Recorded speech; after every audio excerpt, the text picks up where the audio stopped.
How many more horror stories and cautionary tales about technology and robotics do we have to read in order to finally understand that all the things that we are doing for the sake of our own comfort will have serious and horrible repercussions for the people of the future? We are literally destroying ourselves.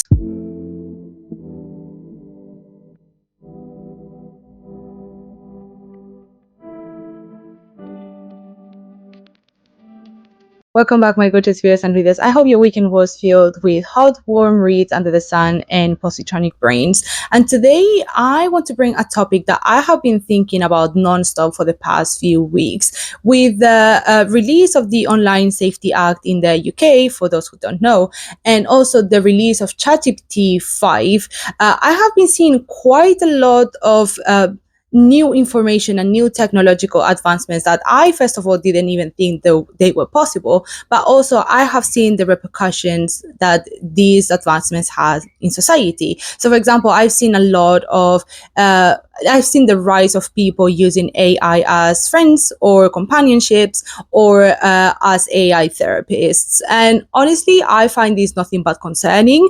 And I think we should be activating our rational and critical brain and actually discuss what are the negative effects of AI, not only as an individual level, but also as a collective. So today I'm going to use the best analogy that I have ever read, and it's I, Robot by Isaac Asimov. Just as a quick summary, for those who haven't read the book, I, Robot by Isaac Asimov follows multiple short stories throughout a span of 50-60 years with one character that connects them all, which is Dr. Susan Calvin. She is a robopsychologist who specializes in abnormal robotic behavior in a world where robots are fully developed to be independent, to be self-serving and self-sufficient. So she is the one that actually controls or is actually called when a robot is actually misbehaving or is not acting as it's supposed to. So, for example, making mistakes or disappearing when they are called to action or not following orders. And in this world, more specifically, robots have 3 laws that are unaltered or can't be altered. The first law is a robot may not injure a human being or, through inaction, allow a human being to come to harm, meaning that robots cannot hurt humans because they are considered masters, but also if the robot doesn't act, the human will come to harm. So this robot has to always act if a human has the potential of getting harmed or being hurt.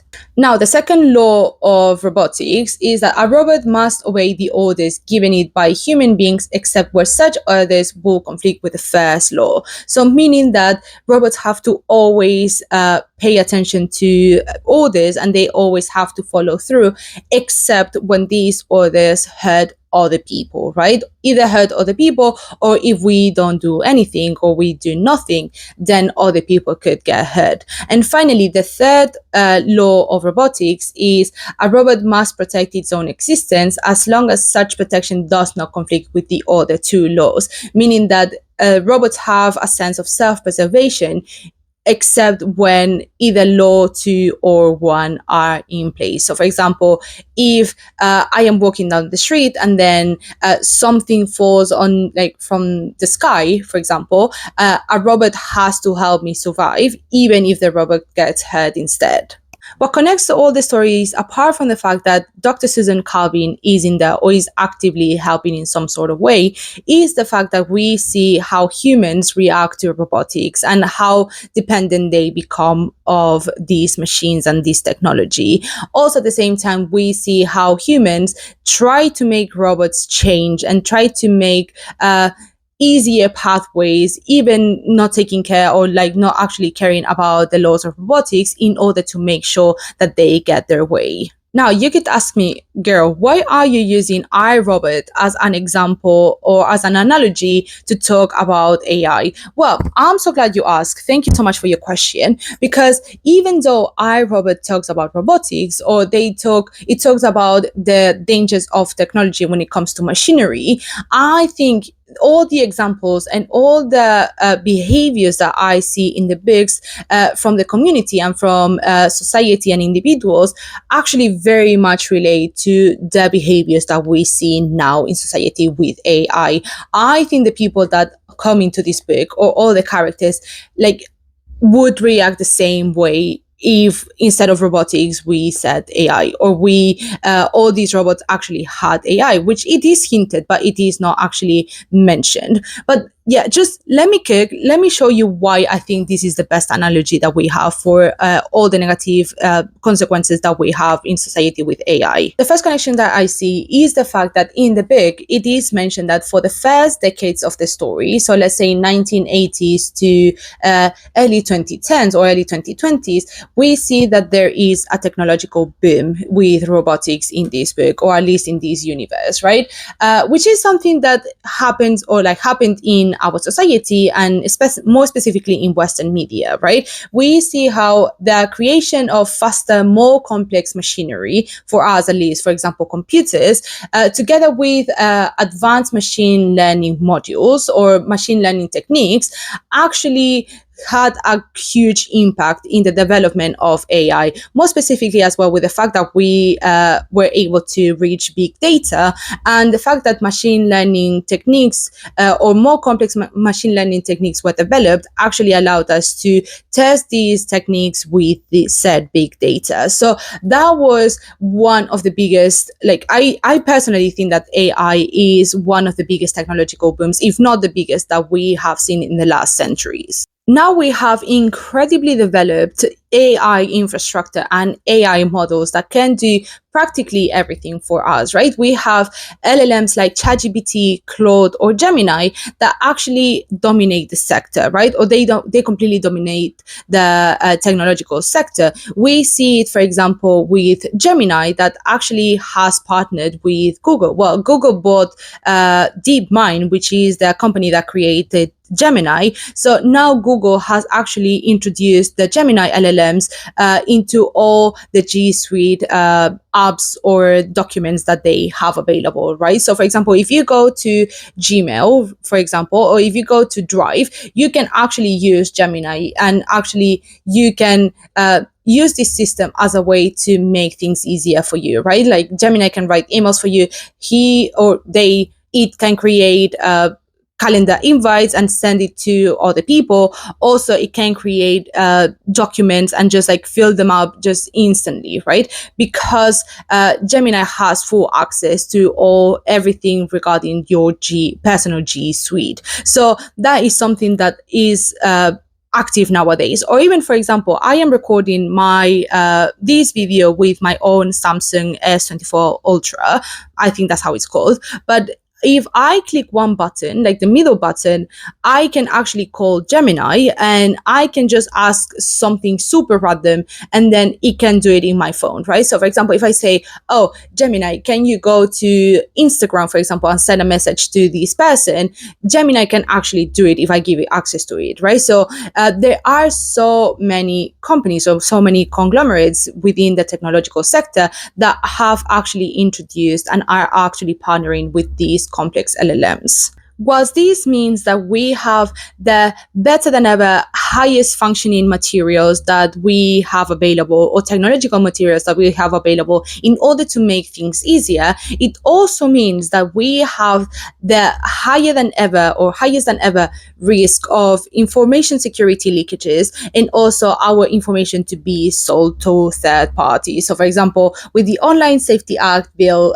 this is one of the main concerns that many citizens in the UK have, because we don't know who is actually using these or who is actually processing our data or our verification IDs, right? So this is something that we actually should be really concerned about, because as someone who works in the human department in the fintech sector, I can tell you for a fact, they do not care about your security, or they do not care about your privacy. And actually, many of the conglomerates that you are using on a daily basis, like for example, technological companies or any sort of tech material, they are actually selling your information.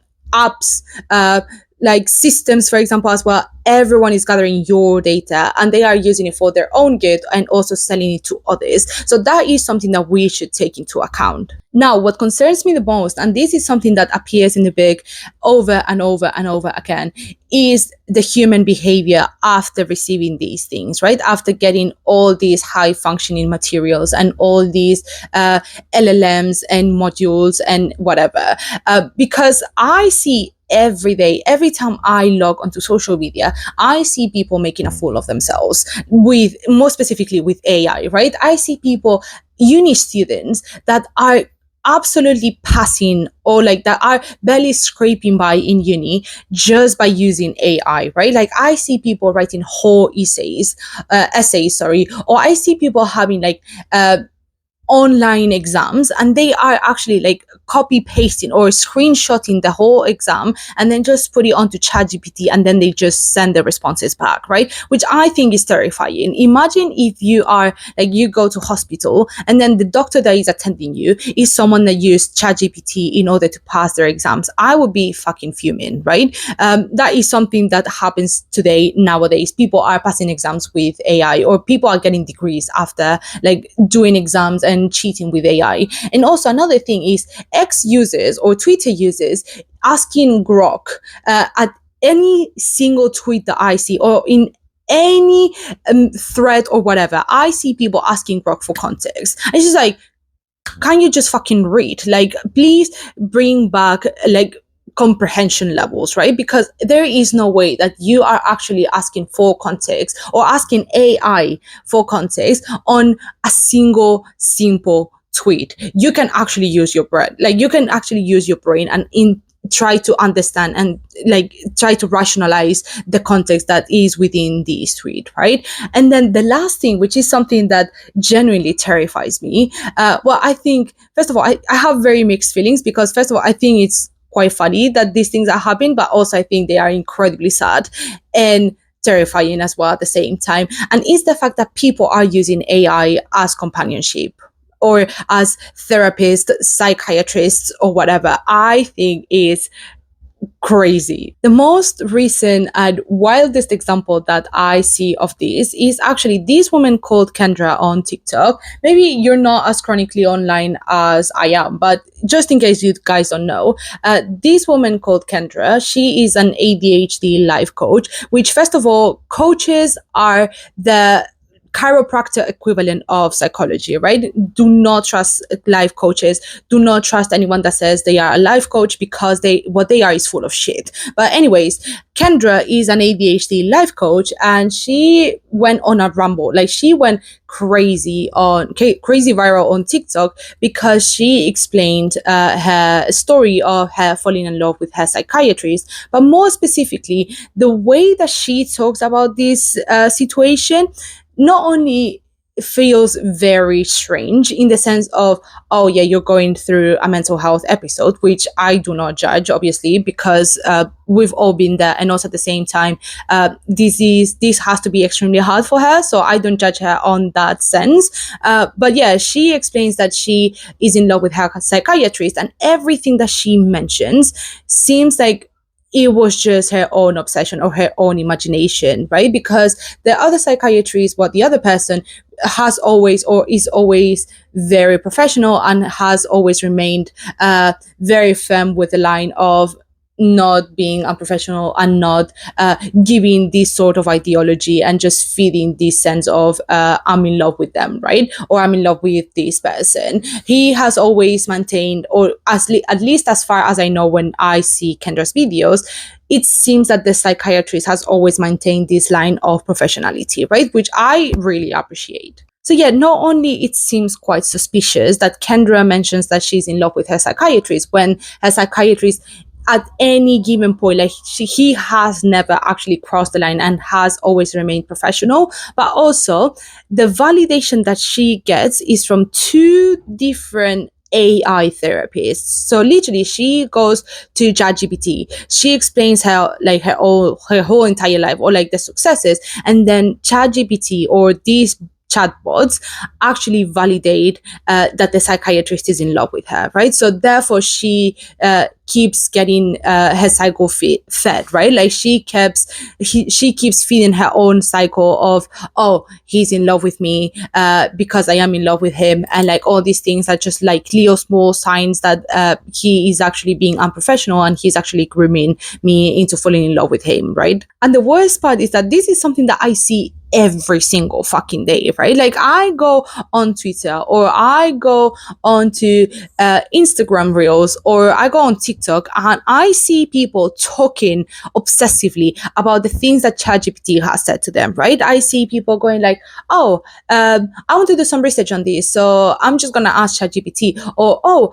actually, ChatGPT has said that what you have said is actually very rude because you haven't taken into account or you haven't taken into consideration my feelings. And it's like, ChatGPT will agree with you. That is how it's meant to be. Like, this is one of the examples that our robot mentions, that machines and technology tend to agree with you because they don't have the whole context. It's like the same thing as when you are talking with a friend, right? And they are explaining some terrible situation that happened to them. And then you speak to another person that was also involved and you're like, oh, hold on, you are actually not the victim, right? Like you also did wrong, like things wrong, but you only mentioned how it made you feel, right? Because you don't have the whole context. That's what ChatGPT does.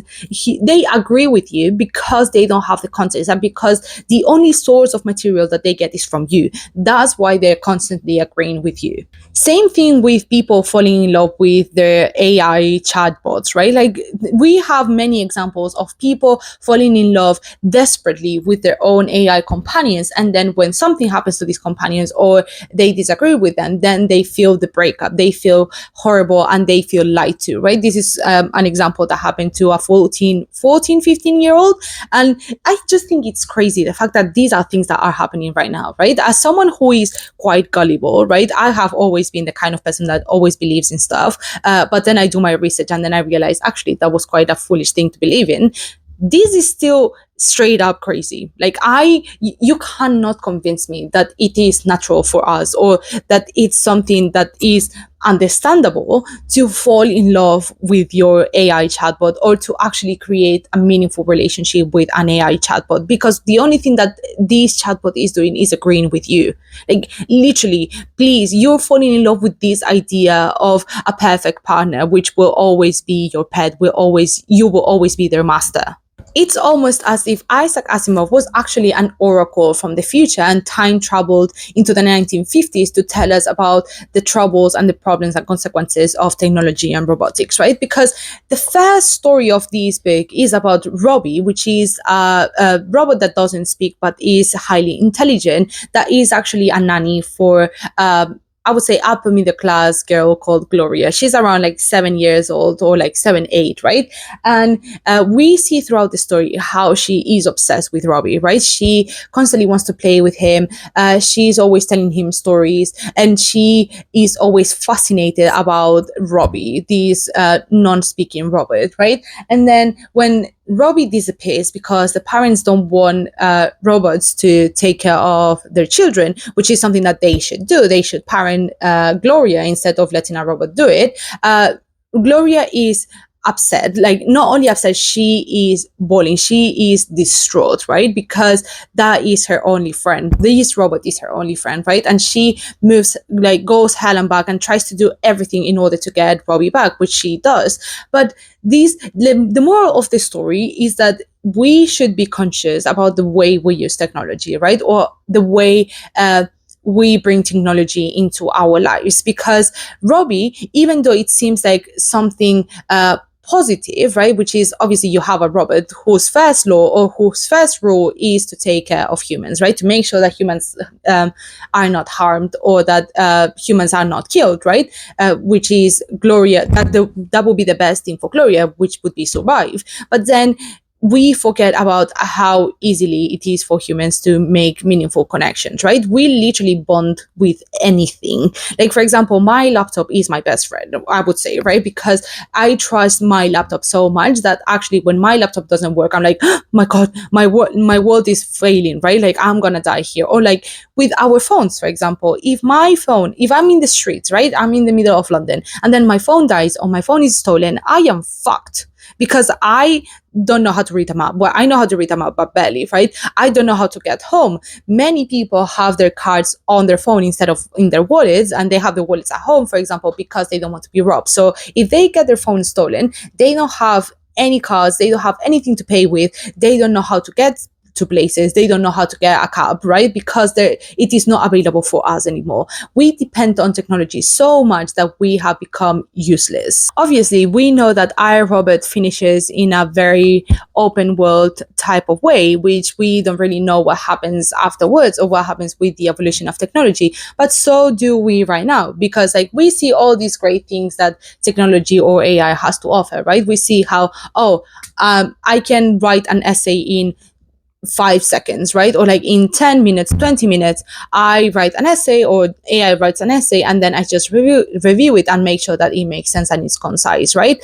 Or, I can have ChatGPT schedule all my meetings and then I can just send it to everyone else in order to make sure that everything is everything is aligned and whatever. And then I just don't have to spend 45 minutes just making sure and organizing calendars, right? Yes, that is very useful. But then you go into deeper reasoning and think, yes, I understand that I'm not wasting my time, but also, was I really wasting my time beforehand? Because I don't think there's anything wrong with actually spending days or weeks making an essay, because at the end of the day, what you're doing is learning, right? Or, for example, instead of using ChatGPT in order to validate all my feelings, why don't I meet with my friends and then I see other perspectives? Because what you want is the easy path, the easy way. What you want is people to agree with you. You want things that are just easy because the world or life is already hard. But that's the thing though, like AI is not making your life easier. AI is making you dumber. AI is making you simpler. That is all what it is. Another example that I think is fucking wild is the fact that some authors are actually using ChatGPT and are introducing ChatGPT into their novels. So, for example, there's this author called Rie Kudan. I hope I am pronouncing her name correctly. She is a Japanese author that actually admitted using ChatGPT in order to write her novel, right? So in here, she said that about 5% of the book was directly taken from the chatbot, but more specifically, she said that she used AI to explore ideas and confide in it thoughts or that she couldn't share with others about the book, right? And whereas I do understand that sometimes you can use the internet or you can use AI as a way to improve your writing. So, for example, many times I go into ChatGPT and say I don't know what's this word in English, right? Because I am bilingual. So therefore I have this word in my mind and I think, I don't know how the fuck to say guisantes, for example. And yeah, just as an example, I don't know how to say this fucking word in English. What is the word for this in English, right? Or I use Translate, which is as easy as going to ChatGPT. But sometimes I just use ChatGPT to find the specific meaning or the specific translation for a word. Or even sometimes I think there are actually really good apps, really good AI chatbots that help you find good specific synonyms or antonyms, sorry, or they even help you with using specific translations, right? So one example that I do all the time is I have a specific word that I want to say. So for example, let's say the word said, right? Instead of going she said, he said, she said, he said, right? I want to say, what are synonyms of said, or the verb said, and just give me a list of what are the best words to use instead of said. And then I just get yeah, I just get a list of different examples. And I think that is a very useful way to use AI, more specifically in the creative side or like in the writing side, which I don't think there's nothing wrong with it. People have been doing it for ages with the internet, but using AI as a way to write the plot or as a way to write the book per se, I think that is embarrassing. As a quick conclusion, I understand that there are very clear examples where AI in general, as a concept, is very useful. So, for example, in medtech, we have seen that AI is incredibly useful because sometimes humans cannot reach to the levels AI can. Or, for example, for meaningless tasks where you don't really have the time to do so, for example, using examples or using synonyms or this and that, I do understand to a certain point to use AI. Or even in edtech, for example, in education, AI can be very useful, but using AI as a crutch in order to go along with your life or to make your life easier, that's just you being lazy. That's just you not wanting to think or not having the facilities to think. And how do you guys think that you are going to learn or that you're going to make your life easier if you're constantly using something that actually doesn't allow you to think, doesn't allow you to make rational decisions, and doesn't actually allow you to use your brain to think? You are not thinking, you're just letting other people think, and then you validate your own experience, right? That is not the meaning of being a human, and that doesn't make your life easier. It just delays the hit that you're gonna get when you actually go into real life and realize that AI cannot help you with anything, with everything. So yeah, it doesn't really matter if it's AI, robotics, or technology in general. What Isaac Asimov tried to explain in I, Robot is the fact that we as humans are making ourselves a disservice by trying to use robotics or technology as a way to make our lives easier. Because at the end of the day, we're not making our lives easier. We are just delaying the impact of the hardness of life. So yes, please be smart. Stop using ChatGPT for everything. Actually start thinking for yourself. Start using your big fatty brain that you have inside your skull and actually use it for something. Read some books, do some research, actually do your essays in your uni degree, and just try to be better, because ChatGPT is not helping you out, it's making you worse. That's all for today, guys. Thank you so much for watching until the end. I really appreciate you guys. If you have read the book, if you have read I, Robot, not watched the film, read the book, I would love to hear from you in my comments. Please put down what was your favorite story, or what was the story that terrified you the most, because genuinely, I think this is horror. Like, I think this is giving horror sci-fi vibes, right? And I honestly loved it. So yeah, please let me know what was your favorite story from the book, or if there are any other books that you think have a similar vibe. I would love to read more of this vibe. And yeah, thank you again so much for thank you so much for watching again. And please make sure that you follow me on my social media. I would love to hear from you guys as well. And yeah, I'll see you next week, and I hope you have a great rest of your week, guys. Bye.